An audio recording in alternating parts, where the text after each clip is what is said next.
Subhanaka la ilma lana illa ma 'allamtana innaka antal alimul hakim. Bapak Ibu jamaah salat subuh Masjid Al-Quran ingkang tasih pinaringan rahmat saking Allah Subhanahu wa taala.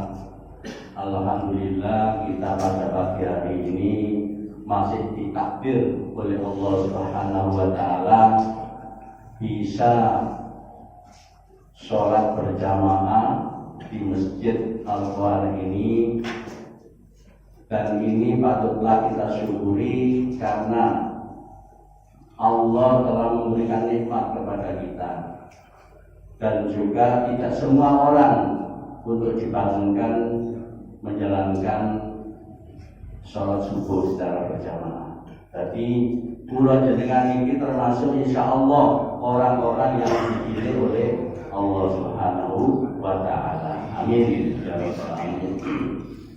Salawat ma'asalam kita aturkan kepada Nabi Muhammad SAW, kepada keluarganya, kepada sahabat-sahabatnya, dan kepada pengikut-pengikutnya, insya Allah termasuk kula jenengan yang hadir pada pagi hari ini. Amin.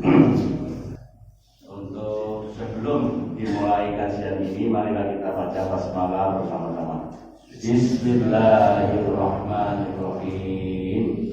Kepada Ustadz Wasi Abu Wais, monggo dipersilakan. Dari saya Nasrul Minallahi wa barakatuh wa basyiril mu'minin. Assalamualaikum warahmatullahi wabarakatuh.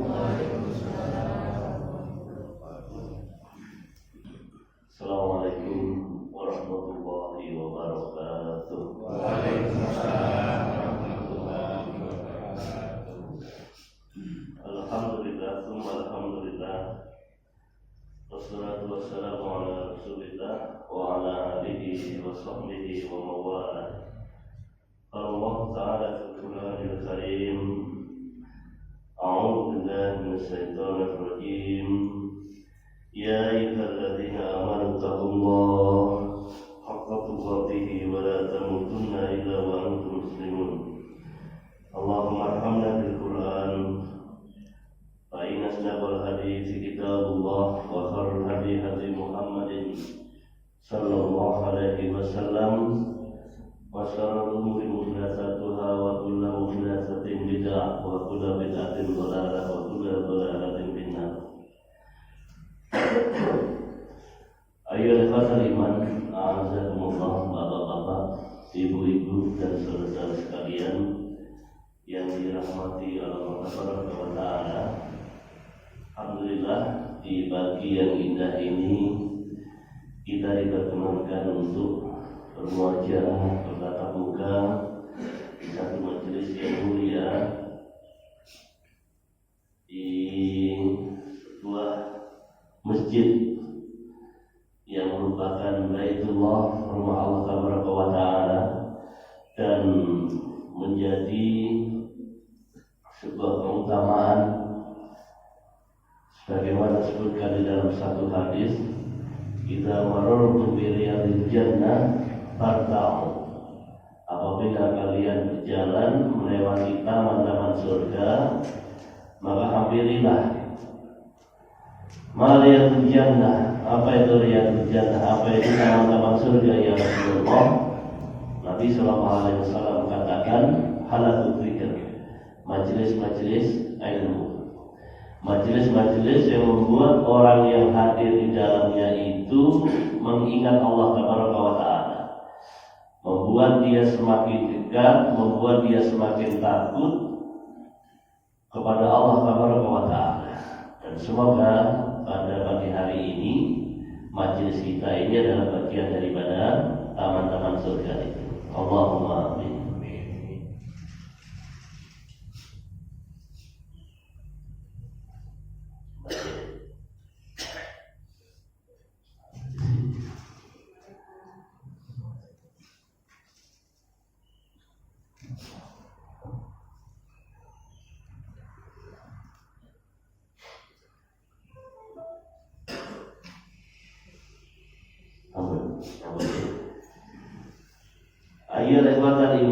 a'azakumullah, Bapak-bapak dan saudara-saudara sekalian, pada pagi ini kita akan berbincang tentang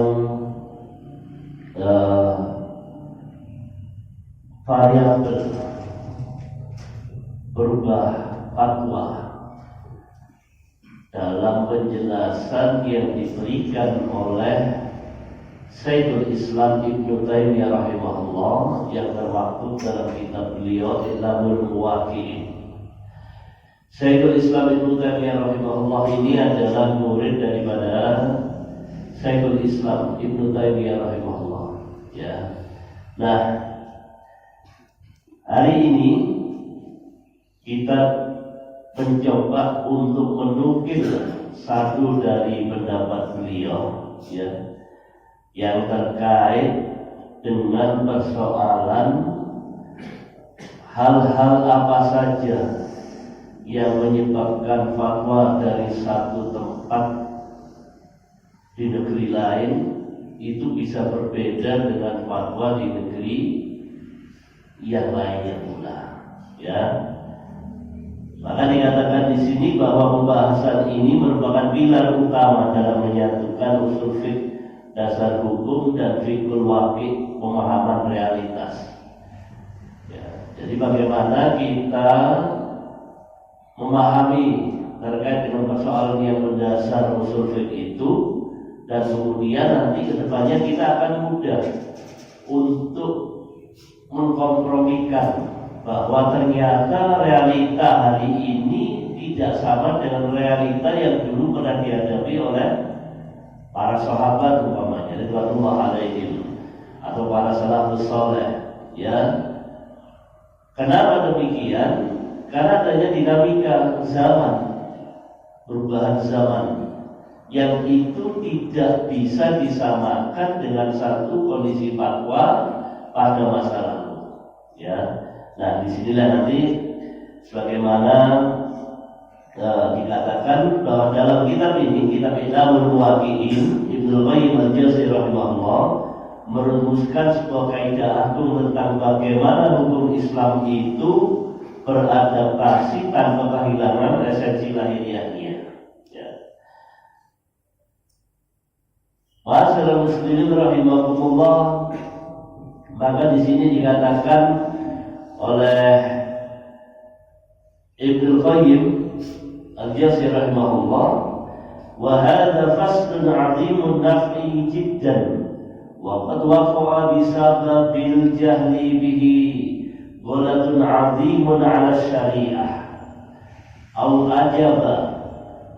jaba min al-haraji wal masaqqah wa ta'lif ma la sabila ilaihi ma ya'lam anna syari'atal bahiratal lati fi a'la rutabil masalihi la ta'ti bihi fa inna syari'ata mabnaha wa asasuha ala al-hikami wa masalihil ibadi fil ma'asi wal ma'ad wa taghayyurul fatwa wa ikhtilafuha bihasabi taghayyuril azmina wal amkina wal ahwali wal niyati wal awa'id.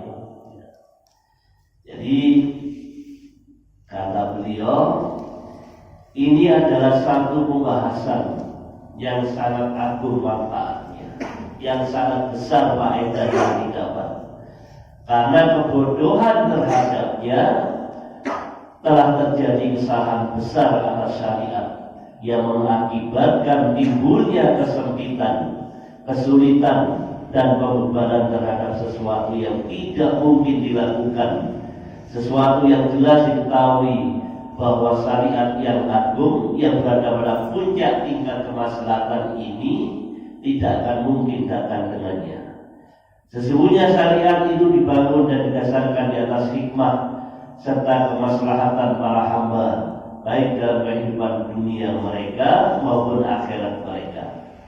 Dan berubahnya fatwa serta perbedaannya itu terjadi sesuai dengan perubahan zaman, tempat, keadaan, niat, dan adat kebiasaan.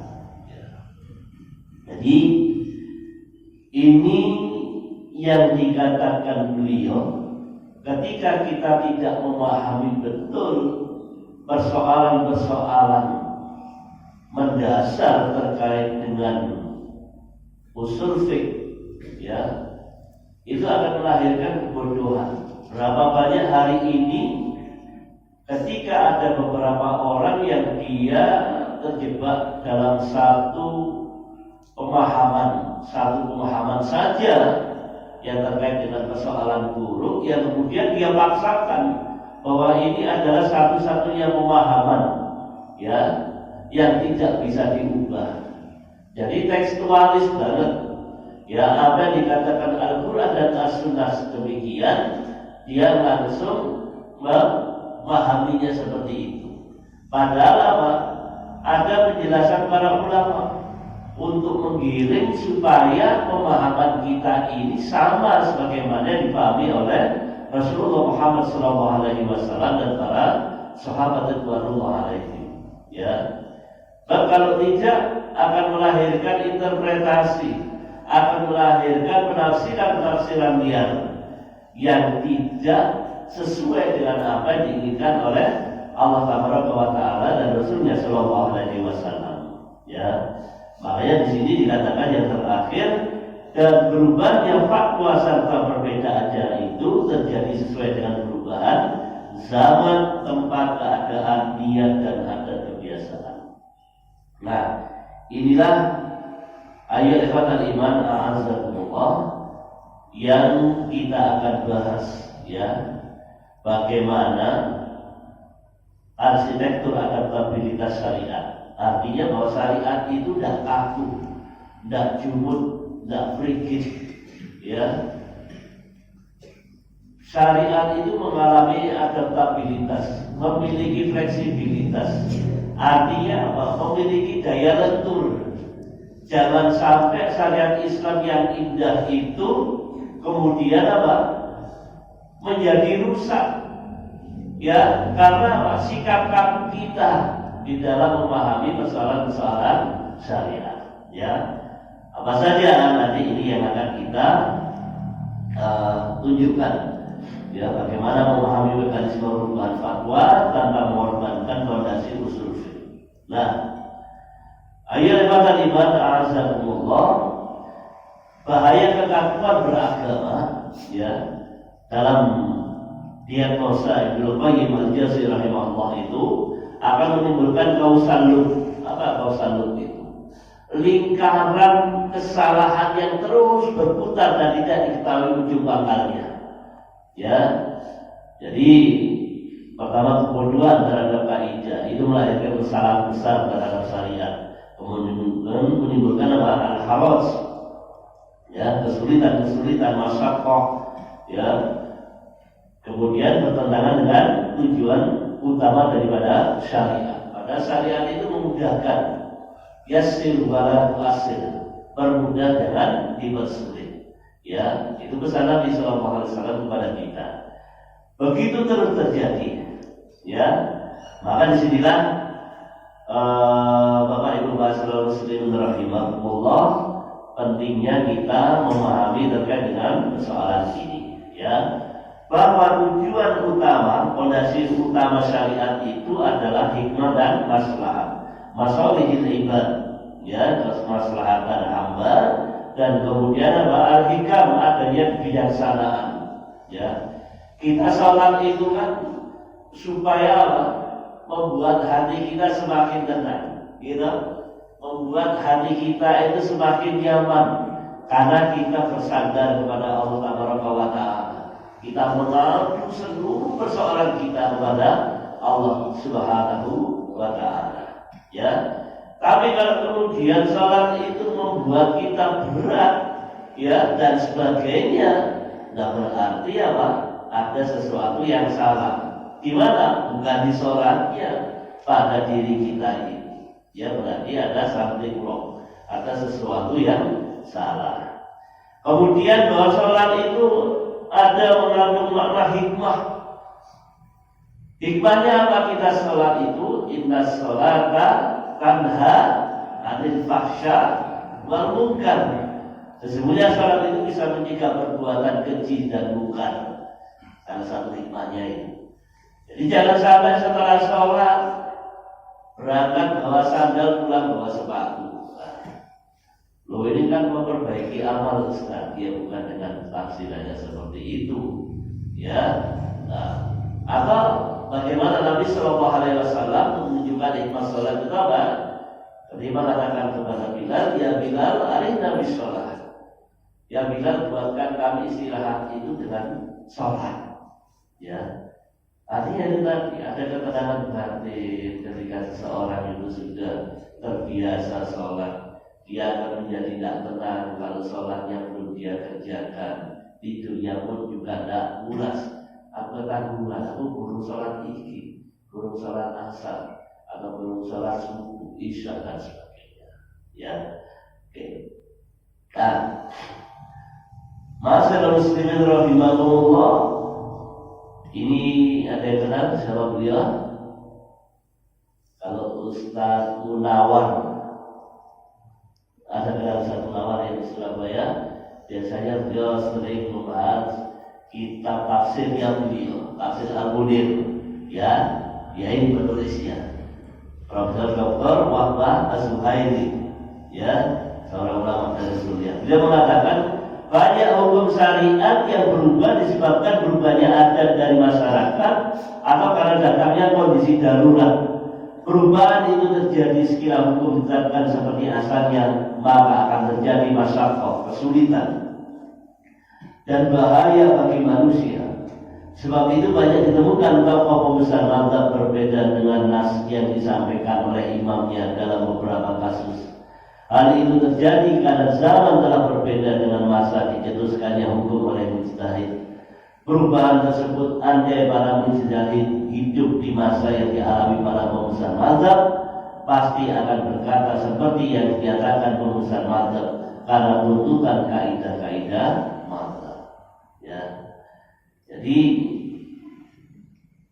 hal yang membuat perubahan itu didasari betul, disadari betul ya, bahwa apa yang dulu berbicara seperti itu hari ini kalau dipraktekkan berat. Contoh,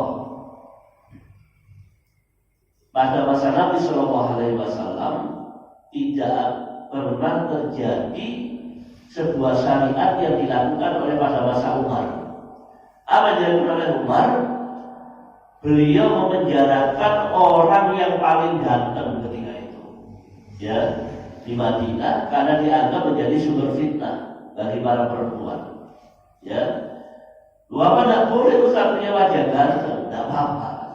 Cuman apa yang dilakukan oleh Umar itu bagian dari ijtihad untuk apa? Menjaga fitnah bagi para perempuan. Ya.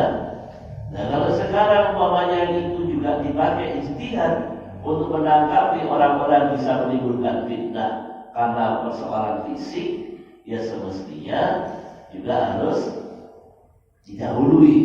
Ya, berapa banyak orang ganteng di Indonesia? Nah, ya, kemudian apakah hari ini keberadaan mereka menjadi fitnah? Ya, dan memang terjadi fitnah di mana-mana. Ya. Walhasil itu nanti akan menjadi persoalan-persoalan yang akan terselesaikan ketika kita memahami di antara anasir berubah fatwa, unsur-unsur berubah fatwa.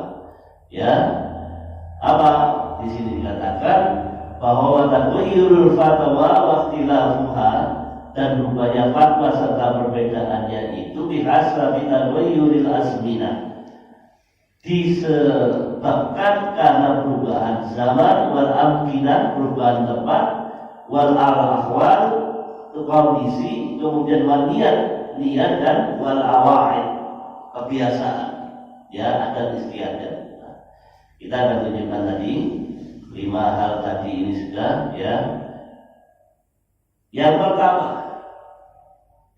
bahwa taghayyurul azminah, perubahan zaman, ya, Dikatakan oleh Imam As-Satibi dalam kitab Al-Muwafaqat juz 4 halaman 194, al-futiyah taktalifu bil-ikhtilafil azmina bi-ikhtilafi aqwalin nas. Bahwa fatwa itu berubah karena perubahan zaman akibat perubahan kondisi manusia. Contoh, dalam syariat Islam, orang mencuri itu dipotong, ya. Tapi pada masa Umar bin Khattab radhiyallahu anhu, pada masa Amr Rawada, pada masa paceklik, ya, itu banyak terjadi kasus pencurian. Tetapi Umar bin Khattab radhiyallahu anhu ketika itu tidak menerapkan hukum potong tangan. Karena apa? Kondisi makinya sedang berbeda. Ini rakyat lagi kelaparan, kondisinya hari ini seperti itu. Negara belum mampu mensejahterakan kehidupan para rakyat, sehingga apa? Hukum syariat itu tertunda. Ya, jadi hal-hal seperti ini. Ya, jadi tidak sekedar hitam putih saja. Oh, kamu mencuri harus dipotong. Oh, kamu melakukan zina harus segera dirajam. Ya, maka ditelusuri dulu berbagai aspek yang mempengaruhi sehingga peristiwa itu terjadi. Ya, apa contoh perubahan zaman? Ya, bahwa hal itu bisa berubah terkait dengan persoalan fatwa pada masa perang kemerdekaan. Ya, itu saudara-saudara kita dari NU mengeluarkan fatwa anti tasyabuh dalam keputusan muktamar kedua NU di Surabaya pada tahun 1927. Tidak boleh tasyabuh. Tasyabuh itu meniru-niru. Dalilnya man tasyabbaha biqaumin fahuwa minhum. Barang siapa yang meniru-niru satu kaum, maka dia termasuk golongan kaum itu. Ya. Jadi Belanda ketika itu memakai topi, kemudian memakai jas, memakai celana.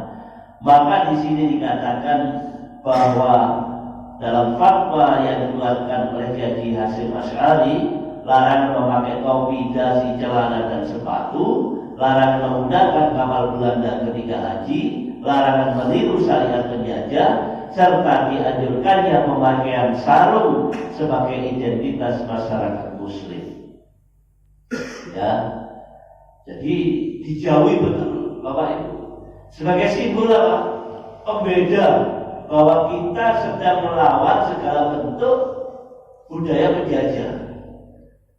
Ini fatwa pada masa lalu. Kemudian fatwa ini otomatis berubah dengan sendirinya ketika kita sudah merdeka. Gitu? Sekarang pun juga kita lihat apa? Ya bukan NU saja, Muhammadiyah dan sebagainya, kaum muslimin yang pakai celana, pakai jas. Gitu. Tadi Bapak Takmir yang menjadi imam sholat pakai jas. Ya. Apa kemudian kita katakan beliau tasyabuh? Tidak, karena apa? Kondisi zamannya sudah berubah. Ya, dulu sempat keluar fatwa pada sebagian beberapa kelompok memakai celana jin, ya, atau jaket jin itu bagian daripada tasyabuh dengan orang kufar, para koboi, ya, Amerika, ya. Tapi hari ini karena sudah dianggap biasa, dia tidak lagi menjadi tasyabuh. Ya. Nah, baik. Ini diantara contoh seperti itu, ya, yang terkait dengan perubahan zaman. Ya. Nah, kemudian ayatnya kata iman azzakumullah. Variabel yang kedua, setelah adanya taghayyurul azmina, adanya perubahan zaman, yang kedua adalah taghayyurul amkinah, adanya perubahan makan tempat. Ya, Dikatakan oleh Imam Al-Qarafi dalam kitabnya Al-Furuq juz 1 halaman 177, ikhtilaful biladi yujibu ikhtilafal ahkam. Perbedaan negeri menyebabkan perbedaan hukum. Beda negeri beda hukum. Ya. Seperti apa kasusnya? Kasus yang cukup terkenal adalah dengan Imam Syafi'i rahimahullah, dengan istilah qaul qadim dan qaul jadid. Qaul qadim itu adalah istilah seluruh perkataan Imam Syafi'i rahimahullah, ya, yang keluar ketika beliau tinggal di Irak, ya, selalu di Basrah atau di Kufah, ya. Ini kalau qadim, perkataannya yang terdahulu. Tapi ternyata ketika beliau geser ke Mesir, maka dikenal kemudian fatwa-fatwa yang keluar ketika beliau di Mesir ini dengan istilah qaul jadid. Ucapannya beliau yang terbaru. Contoh, ya. Pada qaul qadimnya Imam Syafi'i rahimahullah mengatakan hukumnya hukumnya sah ucapan talak, ucapan cerai 3 kali ucap dalam satu waktu. Suami mengucapkan kepada istrinya, kamu saya cerai. Ya, ini kata beliau dianggap apa? Syah. Ketika beliau tinggal di mana? Di Irak.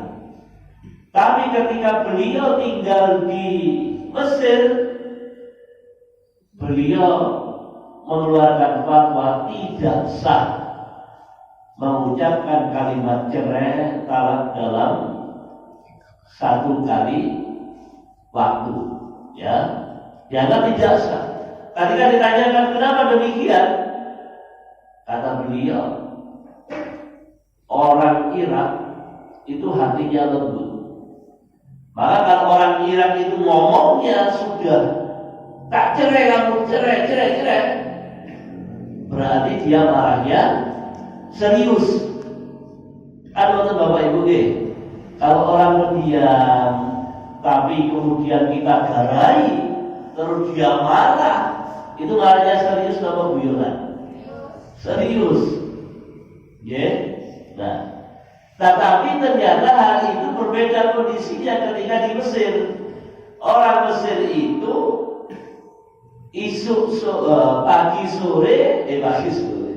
pagi kedelai, sore tempe.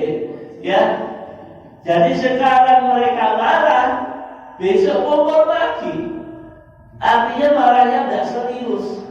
Karena itu kata Imam Syafi'i tidak sah mengucapkan kalimat cerai dalam satu waktu, ya, jangan tidak sah. Karena apa? Ya kondisi orang-orang Mesir seperti itu. Tidak bisa dihukumi sebagaimana orang Irak. Mereka ini tidak serius dengan kalimatnya seperti itu. Ya. Jadi ini Bapak Ibu yang membuat hukum itu kemudian bisa berbeda. Ini tidak kemudian kita tuduh kalau begitu tidak konsisten, bukan tidak konsisten, ya. Tetapi apa? Fatwa itu berubah karena kondisi tempat yang berbeda. Contoh Umar bin Abdul Aziz rahimahullah, ketika beliau menjadi gubernur di Madinah, beliau mengeluarkan fatwa 1 saksi itu sudah cukup dan 1 sumpah kata beliau.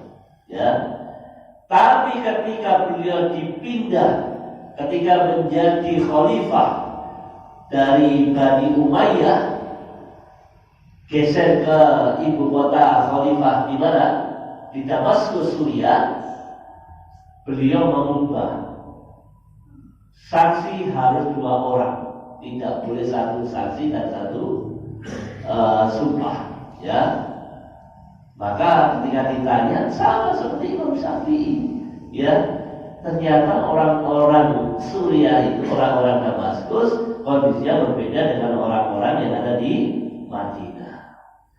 Nah ini, jadi model tempat ini yang kadang tidak pernah kita pahami, ya. Maka kita nanti akan melahirkan polemik. Kenapa kok umpamanya Saudi sudah menetapkan wukuf di Arafah tanggal 9, ya, pada jatuh katakanlah pada hari Ahad, tapi kok di Indonesia ada yang berlebaran hari Senin, ya. Nah ini, kalau kita paham tentang persoalan ini, maka kita tidak akan pernah mempolemikkan itu menjadi sebuah problem besar, ya. Karena menurut para fuqaha yang ada di sana sendiri, katakanlah saya Muhammad Shalih Al-Utsaimin rahimahullah, beliau mengatakan boleh berbeda, tidak harus sama dengan wukuf yang ada di Arafah pada tanggal 9 itu tadi, ya. Jadi ceritanya boleh berbeda. Apa alasannya? Karena itu tadi. Karena dalam pandangan ulama ada ikhtilaf antara Arafah itu sebagai ismul makan, ya, sebagai penamaan tempat, ya, atau sebagai ismul yaum, penamaan hari Arafah, ya. Nah ini sekilas saja. Nanti kalau Tuan ingin berjalan lebih detail, boleh banyak browsing di internet terkait dengan persoalan ini. Nah, ayat depan dari iman azamullah. Kemudian variabel yang ketiga, sengaja waktunya karena pendek, ya, saya akan jelaskan, adalah taghayyurul ahwal, karena adanya perubahan kondisi, ya. Al-akamu tataghayyaru bitaghayyuri ahwalin nas. Hukum itu berubah sesuai dengan kondisi manusia. Ini pendapat Ibnu Taimiyah rahimahullah dalam Majmu' Fatawa juz 20 halaman 221. Contohnya apa? Ibnu Abbas radhiyallahu anhu pernah diterangi oleh seorang pemuda, partainya, ya. Beliau bertanya, ya Syekh, bagaimana hukumnya mubasyarah, bersenang-senang dengan istri? Artinya bersenang-senang itu bercumbu, tidak sampai jatuh pada perkara jima, ya. Apakah boleh mubasyarah? Kalau bahasa mubasyarah atau istimta, ya sama saja. Istimta juga bersenang-senang dengan istri, tapi tidak sampai pada jima. Nah, bolehkah bersenang-senang dengan istri pada siang hari di bulan Ramadan? Nah, kata Ibnu Abbas, tidak boleh, haram, ya. Tidak lama kemudian datang kakek-kakek, ya Ibnu Abbas, boleh tidak saya kalau istimta mubasyarah dengan istri saya di siang hari di bulan Ramadan? Kata Ibnu Abbas, boleh kan? Kaget anak tadi, anak muda tadi. Ya kata dia, saya ini kan pertanyaan saya sama dengan kakek ini. Kenapa kok jawabannya bisa beda? Engkau mengharamkan saya, tapi membolehkan kakek ini. Apa kata Ibnu Abbas? Saya bolehkan kakek ini karena jam terbangnya sudah tinggi, dia bisa ngerem, dan juga kompes ini bisa kurang kakek. Tapi kalau kamu anak muda, mau koyok bikers, gas terus, belum, ya bahaya. Pasal besok batal Ramadan. Maka akhirnya apa? Kata Ibnu Abbas, sebagai satu syariah menutup celah supaya tidak terjadi pelanggaran dosa itu, beliau apa? Mengharamkan. Ya, jadi seperti itu, Bapak Ibu masyarakat muslimin rahimahumullah. Ya, tidak mesti sama. Satu pertanyaan boleh jadi berbeda karena Bapak melihat hukum kondisi. Contoh, puasa Ramadan itu kan wajib. Tapi bagi orang yang sakit dan sabar ada rukhsah. Gitu? Nah, jadi ini yang tidak boleh kemudian kita samakan. Ya. Jadi mereka sabar, ya sudah sabar, kamu tidak terbebani kewajiban puasa Ramadan. Ya saya sakit juga tidak terbebani, tapi juga lihat, kayak sakitnya cuma pukulan kalau udunan lah ya puasa, masa ada puasa Ramadan. Nah, kemudian yang keempat, taghayyurun niat, perubahan niat, ya. Jadi perubahan niat ini dikatakan oleh Imam Al-Ghazali dalam kitab Al-Mustasfa juz 1 halaman 73, an-niyatu tu'assiru fi taghyiril hukmi. Bahwa niat itu mempengaruhi perubahan hukum. Oke, maka solusinya ya harus segera dinikahkan. Walaupun mungkin dia belum kerja. Wa aqimul ayyama minkum was-solihin min ibadikum wa imaikum iyyakum yuqra yughnihumullahu min fadli. Dan dikatakan orang-orang yang sendirian di antara kalian dari golongan budak laki-laki atau perempuan yang jika mereka miskin, maka Allah akan memampukan mereka dengan karunia-Nya. Ayat ini oleh Umar bin Khattab radhiyallahu anhu komentari, sungguh saya sangat heran kalau ada seorang pemuda yang dia menunda-nunda pernikahannya hanya karena dia takut miskin. Padahal di dalam ayat ini Allah Subhanahu wa taala dia menunda pernikahannya karena belum bekerja, ya. Padahal di dalam ayat ini Allah memberikan kekayaan, jaminan kekayaan bagi siapa saja yang menikah. Ya, atau hadis Nabi sallallahu alaihi wasallam, salah satu hakun Allah Ta'ala. 3 kelompok manusia yang Allah merasa berhak untuk menolong mereka. Al-mujahidu fi sabilillah, orang yang berjihad di jalan Allah. Wal mukatabul ladzi yuridul adab, dan budak yang ingin membebaskan dirinya. Wan nakirul ladzi yuridul afaf, dan seseorang yang menikah ingin memelihara kehormatan dirinya, ya, maka dibantu, ya. Nah, ini kalau perlu diambilkan dari dana rasisme, atau panitia PRM Liga Kulon membentuk panitia nikah masal. Sunatan masal terlalu umum. Nikah masal itu ada orang sih bermayu-mayu itu, pakai. Nah, kita harus bergerak, ya. Nah ini, jadi dia tulus insya Allah juga, ya.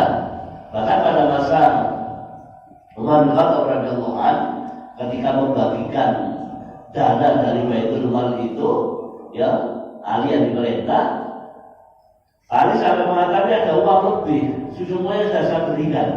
Apa kata Umar?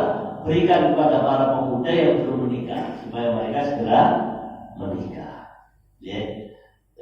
Yang terakhir, Bapak Ibu masyarakat muslimin rahimahumullah, adalah taghayyurul awa'id, adanya perubahan adat, ya.